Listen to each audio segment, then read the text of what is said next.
Hello friends. आप सब कैसे हैं? आई हो आप अच्छे होंगे, हम आशा करते हैं। दोस्तों, देखिए, अपने जीवन में अगर कुछ करना है तो पीछे मुड़ के मत देखना। लोग आप पे कीचड़ भी उछालेंगे, बुरा बुरा की बातें भी करेंगे, गलत इधर उधर की बातें भी करेंगे, पर उन बातों पर कहीं मत देखना। आपको आगे अगर देखिए, आपने समाज में देखा होगा दोस्त, अगर आप एक अच्छा काम करते हो तो लोग बहुत इधर उधर की बातें करते हैं। उनका उद्देश्य ये होता है कि आगे बढ़े नहीं है। पर दोस्तों, कभी भी जीवन में पीछे मत मुड़ कर देखना। जो भी आपका लक्ष्य है आगे बढ़ते चले जाना। आज आप गलत पढ़ रहे हो तो कल को सही भी पढ़ोगे, और एक दिन बिल्कुल आप कामयाब हो गए। ये मत देखना कि अब हाँ हम गलत पढ़ रहे हैं, लोग हमारी मजाक बना रहे हैं। देखिए, तो समाज को देख कर मत चलना, अपने आप को देखो। समाज को बाद में देखना जब अपने कैरियर बना लेना। अगर हम समाज को देखेंगे तो बहुत पीछे रह जाएंगे, क्योंकि समाज को देखो, पहले अपना कैरियर बनाओ। अपने अच्छे अपना अच्छे रोजगार पर जुड़ो, अपना अच्छा बिजनेस जो भी हो आपका लक्ष्य है, एक अच्छी जॉब पाओ। दोस्तों, आज का जो टॉपिक रहेगा, हमने जो टॉपिक लिया है, जो पेपर लिया हमारा 21/1/2022 का पेपर लिया है यूपी टेट का, जिसमें हमने आज का लिया है आपका child development and technique teaching method. क्या है आपका? बाल विकास एवं शिक्षण विधि। हम अपने यूट्यूब चैनल पर उपस्थित हो गए हैं, मिस्टर शीश बायो स्टडी आप देख रहे हैं। हमारा टारगेट क्या रहेगा? UP TET exam 2023। टारगेट हमारा क्या है? यूपी टेट रहेगा। अगर आप नए हो तो हमारे यूट्यूब चैनल को सब्सक्राइब कर लेना और शेयर करते रहना। देखिए, आज के समय अगर आप अच्छा वर्क करोगे तो लोग तुम पे, अगर आप खूब अच्छा वर्क करोगे तो लोग तुम पे कमेंट उठाएंगे कि वो ऐसा है वैसा है। उसको मत देखना, आप अपने लक्ष्य पर डटे रहना, एक दिन सफलता जरूर मिलेगी। चलिए, पहले प्रश्न पे देखते हैं किस टाइप के प्रश्न पूछे गए थे। अगर आप नए हो तो सब्सक्राइब कर लेना, क्योंकि हमारा टारगेट यूपी टेट रहेगा। डेली हम यूपी टेट की क्लास डाल रहे हैं। ज़्यादातर हमारा टॉपिक आपका बाल विकास और आपका जो इन्वायरमेंट है उस पर ज़्यादा रिलेटिव क्लासें डाल रहे हैं। एक दिन को जो मेथड है आपके मैथमेटिक्स के यूपी टेट की जो परीक्षा पूछे जाते हैं वार वार, उसी पर क्लास लेकर आएंगे थ्योरी वाइज, जिस पर आप डिस्कस करेंगे। चलिए, प्रश्न शुरू कर लेते हैं क्लास। देखिए, किस टाइप के प्रश्न पूछे गए हैं। पहला प्रश्न आपका, ब्लूप्रिंट निम्न में किसका महत्वपूर्ण क्या है आपका घटक है? जो ब्लूप्रिंट निम्न में से किसका महत्वपूर्ण घटक है? परीक्षा आकलन, परीक्षण प्रशासन, परीक्षण वैधता, परीक्षण निर्माण। किसका आकलन है? मार्कर थोड़ा चेंज कर लेते हैं। मार्कर देखते हैं कैसा है। हाँ, ये या थोड़ा सा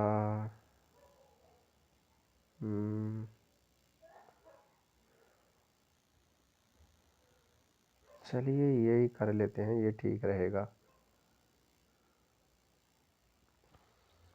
किसका है?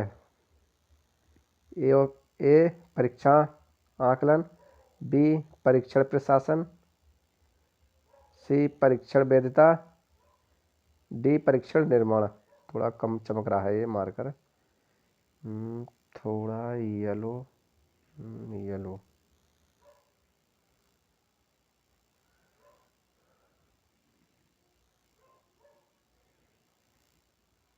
रेड। चलिए, रेड ठीक रहने देते हैं। अगर हम इस प्रश्न की बात करें, ये प्रश्न इसका जो है आपका ब्लूप्रिंट महत्वपूर्ण घटक किसका है? प्रश्न पूछा था कि ब्लूप्रिंट में किसका महत्वपूर्ण घटक है, तो आपका परीक्षा निर्माण, डी आंसर सही है। ये वाला आंसर सही है, परीक्षा निर्माण का ब्लूप्रिंट। नेक्स्ट प्रश्न आपका सीडीपी के प्रश्न लिए हैं। विकास की जो पूर्व सक्रिय अवस्था, वो विकास की पूर्व सक्रिय अवस्था निम्न किसने दिया था? जो विकास की पूर्व सक्रिय अवस्था निम्न में किसने दी थी? स्किनर, कोहलर, जीन पियाजे या ब्रूनर? आपका आंसर आ चुका होगा। विकास की पूर्व सक्रिय अवस्था निम्न में से किसने दी थी? सी आंसर सही है, जीन पियाजे ने। जीन पियाजे ने, यानी कि दूसरे का सी आंसर ठीक है। तीसरा प्रश्न आपका, MPI परीक्षण का उपयोग निम्न में किसके मापन में किया जाता है? किसके मापन में किया जाता है? सृजनात्मकता, संप्राप्ति, बुद्धि, व्यक्तित्व। जो हमारा APPI परीक्षण उपयोग किसके द्वारा किया जाता है? अगर हम इस प्रश्न की बात कर लेते हैं, डी आंसर सही है, व्यक्तित्व के द्वारा किया जाता है। चौथा प्रश्न है आपका, अधिगम है तो निम्न में क्या सर्वाधिक आवश्यक है? देखिए, अधिगम क्या? लर्निंग, निर्देशन, परिपक्वता, रुचि या अभिप्रेरणा। जो हमारा अधिगम है तो निम्न में किस पर सर्वाधिक, किस पर ज़्यादा महत्व देता है? अगर हम चौथे प्रश्न की बात कर लेते हैं तो परिपक्वता, बी आंसर इसका ठीक है। बी आंसर इसका ठीक है। पांचवा प्रश्न है, शैशव काल का समय है। इस प्रश्न पर जो आयोग का अलग था आंसर माना था, चलिए हम आयोग को चलेंगे। जो शैशव काल का दो आंसर इसमें मैचिंग थे, 15 वर्ष तक, या कि जन्म से 6 वर्ष तक, या जन्म से 2 वर्ष तक, या 12 से 18 वर्ष तक। अगर हम इस प्रश्न की बात मान लेते हैं, ये भी प्रश्न हमारा सही है, सी भी ठीक है, और जो हमारा आयोग ने जो प्रश्न माना था इसका बी आंसर ठीक है। बी आयोग ने माना था, हम बी को ही मानेंगे। तो बी आयोग ने जो प्रश्न माना था, वैसा शैशव काल आपका जन्म से 2 वर्ष तक का ही होता है और जन्म से 6 वर्ष तक का ही होता है। नेक्स्ट प्रश्न,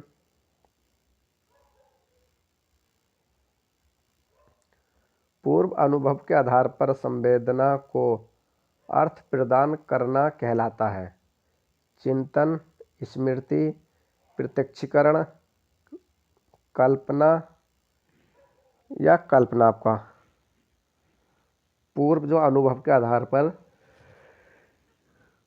हम संवेदन को अर्थ प्रदान करना क्या कहलाता है? अगर पूर्व अनुभव के आधार पर हम करेंगे वर्ग कोर्स भी, तो आपका प्रत्यक्षीकरण, सी आंसर इसका ठीक है, प्रत्यक्षीकरण।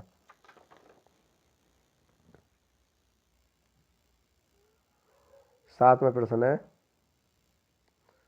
सीखने में प्रयास व भूल सिद्धांत का प्रतिपादन किसने दिया था?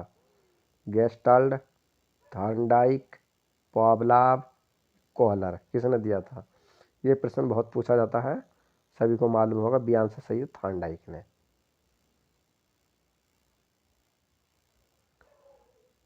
औसत बुद्धि वाले बालकों का बुद्धि लब्धि स्तर क्या होता है? 110 से 120, 14, यानी कि औसत बुद्धि वाला पूछा है, यानी कि 90 से 109, 89 से 80 से 89, या 70 से 79। बुद्धि लब्धि का स्तर क्या है? तो इसका बुद्धि जो हमारा सामान्य औसत है, जिसे हम IQ level, average in intelligent child की अगर हम बिटवीन की बात कर लेते हैं, तो बी आंसर सही है, 90 से 109 के बीच में। नवा प्रश्न आपका, निम्न में से कौन तरल क्रिस्टलीय बुद्धि के प्रतिमान के प्रतिपादक थे? जो आपका क्रिस्टलीय बुद्धि के प्रतिमान के प्रतिपादक थे, स्किनर थे, बर्नर, थॉर्नडाइक या कैटल थे? कौन थे? अगर नवे प्रश्न की हम बात करें तो डी आंसर सही है, कैटल। कैटल क्रिस्टलीय बुद्धि के प्रतिमान के पादक थे। 10वां प्रश्न है कि क्रिया प्रसूत अधिगम सिद्धांत का प्रतिपादक। क्रिया प्रसूत अधिगम का सिद्ध, कि इसकी क्लास हमने एक बार डाल रखी है, आप पीछे चले जाना, किसने क्या दिया था, एक क्लास और डाल देंगे, उसी से आप वो क्लास को नोट्स बना लो, उनको रिपीट कर लेना किसने क्या दिया था। स्किनर, गेहाटी, थॉर्नडाइक या हॉल। पूछेगा कि क्रिया प्रसूत अधिगम के सिद्धांत के प्रतिपादक।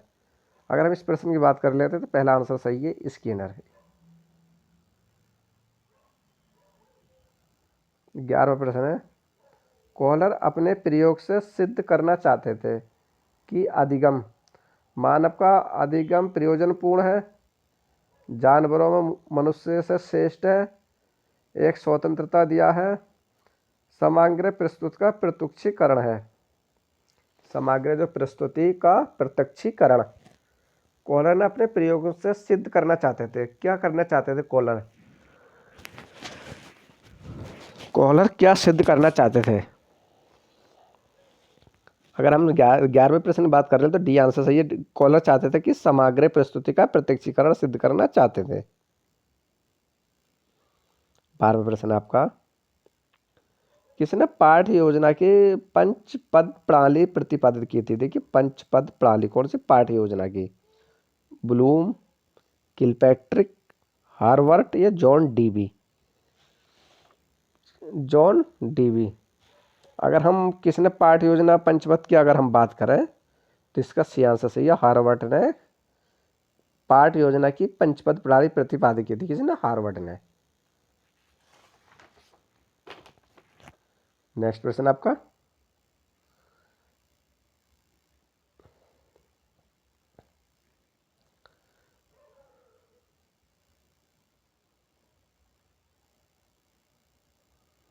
तेरहवां प्रश्न है, निम्नलिखित में से ग्रंथियों के आधार पर व्यक्तित्व के विभिन्न प्रकारों की चर्चा किसने की है? स्पेंजर, कैनन, जुंग या क्रेसमर? किसने की है? आपका 13वें का आंसर है कैनल ना, बी आंसर ठीक है। 14वां प्रश्न आपका, सृजनात्मकता मौलिक परिणामों को अभिव्यक्त करने की मानसिक प्रक्रिया है, ये कथन है।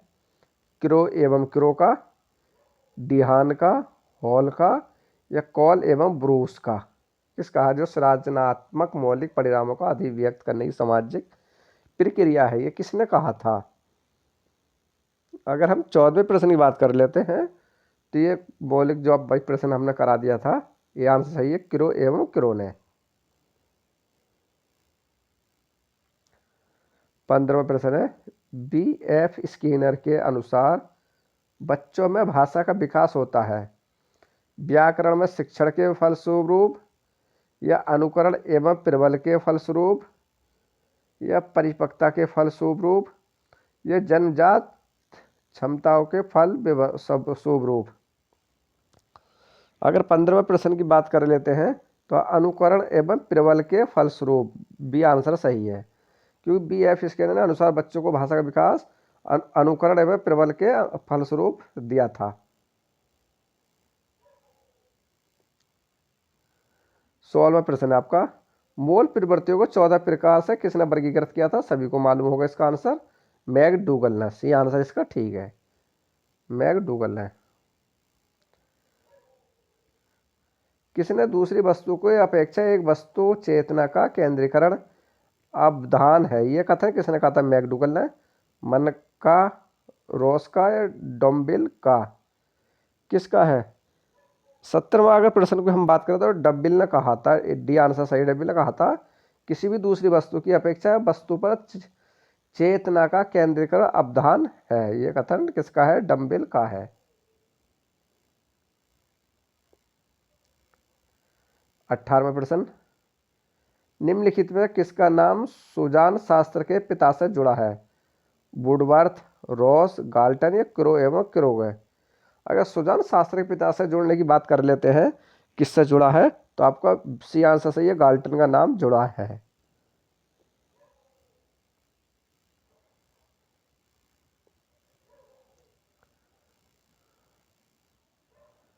19वां प्रश्न कह रहा है कि 12 वर्ष से 16 वर्ष तक के बालक को हिंदी में डॉक्टर एस जलोटा ने कौन सा परीक्षण प्रतिपादित किया है? देखिए 12 से 16 वर्ष के बालक ने हिंदी में डॉक्टर एस जलोटा में कौन सा परीक्षण प्रतिपादित किया है?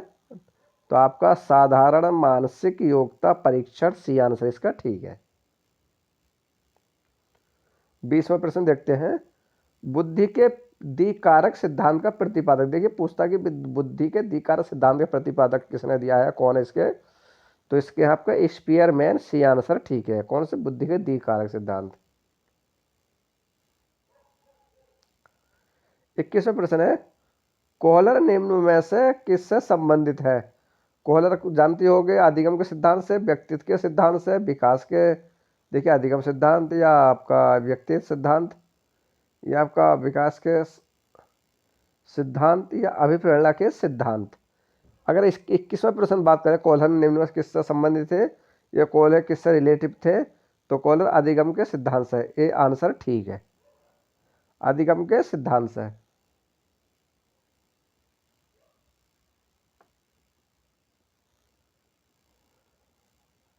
22वां प्रश्न, मैकडूगल के अनुसार मोल प्रवृत्तियों की संख्या कितनी होती है? रिपीट प्रश्न हो गया, 2014 में यानी कि 22 में पूछा गया था, तो 14 होती है। 23वां प्रश्न आपका, मानसिक उद्वेलन प्रतिमान का प्रयोग निम्न में से किसके शिक्षण हेतु किया जाता है? समस्या समाधान, सृजनात्मकता, अनुप्रयोग और समझ है। यानी कि वो है मानसिक उद्वेलन प्रतिपादन का प्रयोग निम्न में किसके शिक्षण हेतु किया जाता है? अगर हम 23वें प्रश्न की बात कर लेते हैं, 23वें का आपका सृजनात्मकता, बी आंसर इसका ठीक है। बहुत अच्छे प्रश्न, अगर आप नए हो तो हमारे यूट्यूब चैनल को सब्सक्राइब कर लेना और शेयर करते रहना। दोस्तों हम टारगेट हमारा यही रहेगा, अच्छे से अच्छे प्रश्न आपको दे जो आपकी परीक्षा में पूछे जाए। निम्न में से किस के प्रयोग में कुत्ते का विषय ही था? कोहलर का, थार्नडाइक का, पावलोव का या स्किनर का? सभी को मालूम है जो आपका पावलोव ने किस पर किया था खोज, तो आपका सही है, पावलोव ने कुत्ते पर की थी।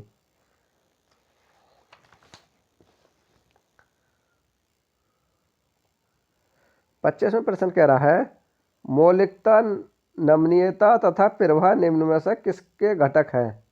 अभिप्रेरणा के, व्यक्तित्व के, सृजनात्मकता के, बुद्धि या बुद्ध के? अगर हम 25वें प्रश्न की बात कर लेते हैं तो आपका सृजनात्मकता, सी आंसर इसका ठीक है।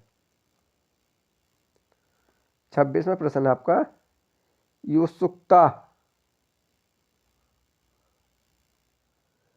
युत्सुकता क्या है? अगर युत्सुकता की बात करें तो चिंतन है, युत्सुकता कल्पना है, संवेग है, मूल प्रवृत्तियां हैं। तो आपका युत्सुक क्या है? आपका मूल प्रवृत्तियां हैं, डी आंसर ठीक है।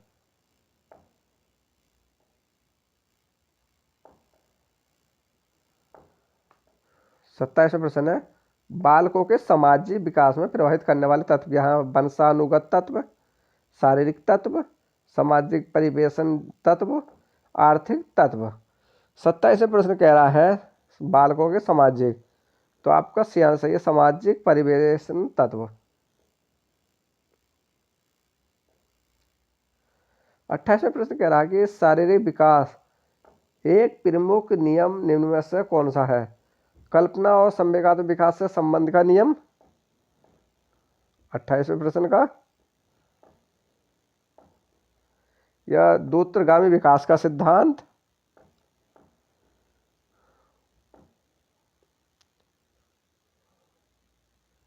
या अनियमित विकास का सिद्धांत, या मानसिक विकास का सिद्धांत? अगर हम 28वें प्रश्न की बात कर लेते हैं शारीरिक विकास, तो 28 का आपका दूसरा सही है, दूरगामी विकास का सिद्धांत।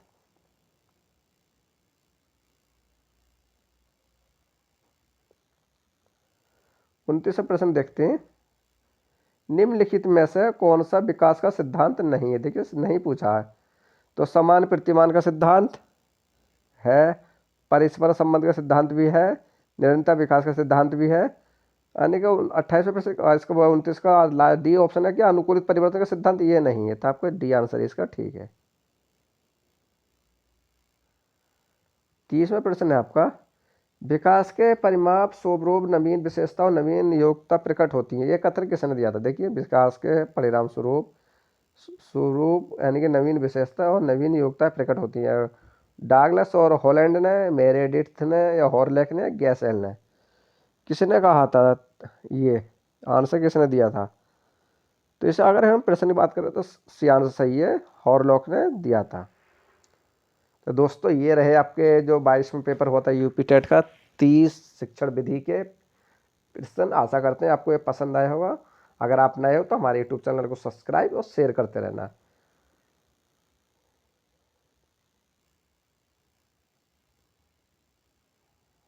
बाय दोस्तों।